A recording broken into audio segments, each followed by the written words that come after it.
San Diego State goes into New Mexico to play New Mexico in the Mountain West Conference, and a guy that certainly patrolled the sidelines where I was for a long time at the University of Michigan, now making his name out there on the West Coast, joins us now, Brady Hoke. Coach, it's been a long time. Nice to renew our acquaintances. Say hello to Mike Leach. Hey, Mike, how you doing? Jack, it's good to see you. Good to talk to you. Great talking to you. Hey, so do you surf out there? Hey, Mike, you know my body. I'd need a big old board if I was going to be surfing. I'll promise you that. You know they have them, and I'll tell you the guy that hooks me up down there, and you need to call him. Plus, you're going to go recruit up there anyway. Yeah. Saddleback Community College. There's a guy named Mark McElroy, and Mark might weigh 230 pounds. He's a big guy, and he's a great surfer, and he coaches that team. Right.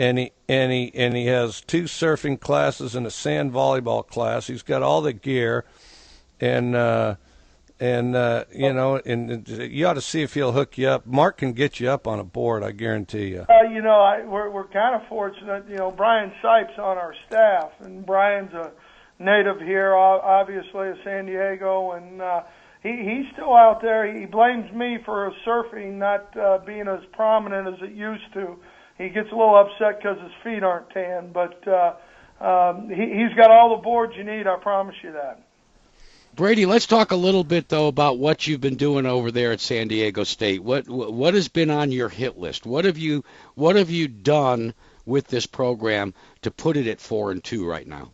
Well, you know, number one, I've got an outstanding staff. I mean, you know, Al Borges runs our offense and does a great job. Rocky Long's the defensive coordinator, and you know, those 2 guys and the rest of the staff. You know, I've got guys who care about the kids and care about them, you know, from an academic, social, and athletic perspective, and we keep that all in perspective. And then, you know, I think, you know, the accountability that we want to have to each other as a football team, and the toughness that we want to play with, and the physicalness, and mentally being a team that finishes every game. So, you know, I believe me, I've got a tremendous staff. The kids have responded well. Our strength coach, who I brought with us from Ball State, Aaron Wellman, has done a tremendous job. So, you know, there's a lot of things. And then, you know, this group of seniors have done a really good job of managing this football team. And once you start getting those guys, the expectations, the accountability from those guys, it becomes easier.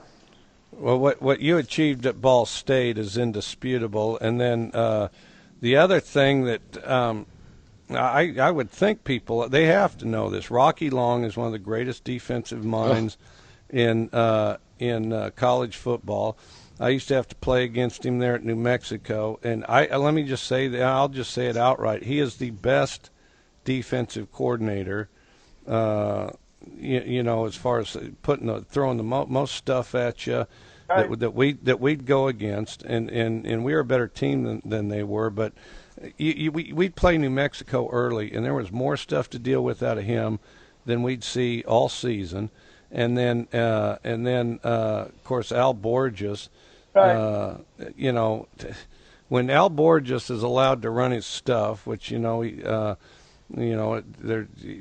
been a stop or two where, you know, he was constrained a little bit, but when he's allowed to run his stuff, it's great stuff. And Al Borges is one of those guys that one of these days I'm going to come out there to San Diego and ask you if I can pick his brain, and if you say no, then I'm going to slip and slide around and have a janitor's outfit on and figure it out anyway. You know, you're always welcome, Mike. I can guarantee you that. But you're exactly right. You know, I was fortunate. I worked with Rocky at Oregon State for 4 years, and you know, when I took this job, I really wanted him to run the defense, and you know, I coach the defensive line, which is great because I need to be doing something other than going to meetings. So it's a good deal for us, and it works well. And then Al and his offense, and we wanted it to be a pro-style offense, and we had some personnel to do it with that we like. And then,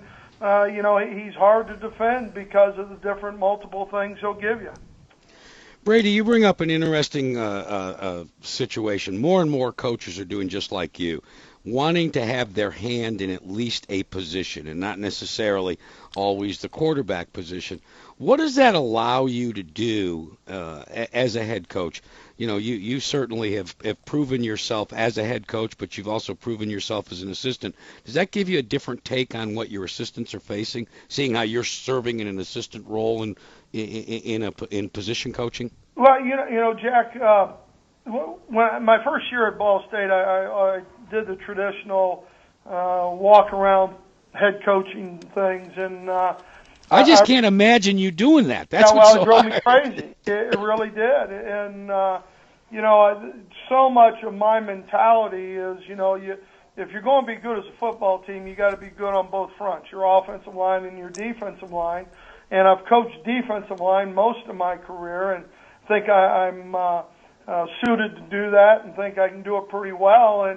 And so when I hired Rock, his question was, whose defense is it? And I said, it's your defense, but I need to coach a position. He said, well, coach the defensive line. You've done that most of your career. And you know what? It's hands-on and being with those kids, and then getting their mentality. And then, every day we're going against that offensive line. So I get to, as a head coach then, talk to those guys or encourage those guys or get after them if they need to get, somebody up their rear end a little bit. So, it really, for me, it's probably self-serving to some degree, but it's also what I think I do best.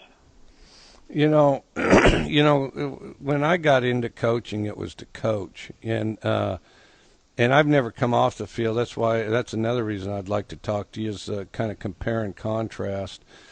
But I started coaching because I wanted to coach, not just sit in an office and wander around. And then the other thing, you're kind of closer to the players and you're right out there, and there's a difference between standing there and being in the middle of it. But what do you see as the differences between the two, roving around and coaching and being, and then actually doing it by position? Well, I think you're right. I think when you're hands-on, I think, number one, I think our defensive linemen can tell you that when they have the head coach coaching them, that they feel a little more, unit pride, if you want to call it that, or they want to make sure that they're being accountable to the rest of the football team, and I think the hands-on stuff, the meetings, I love the watching film, the breaking down of film, the being with them and saying that we're going to tweak this week because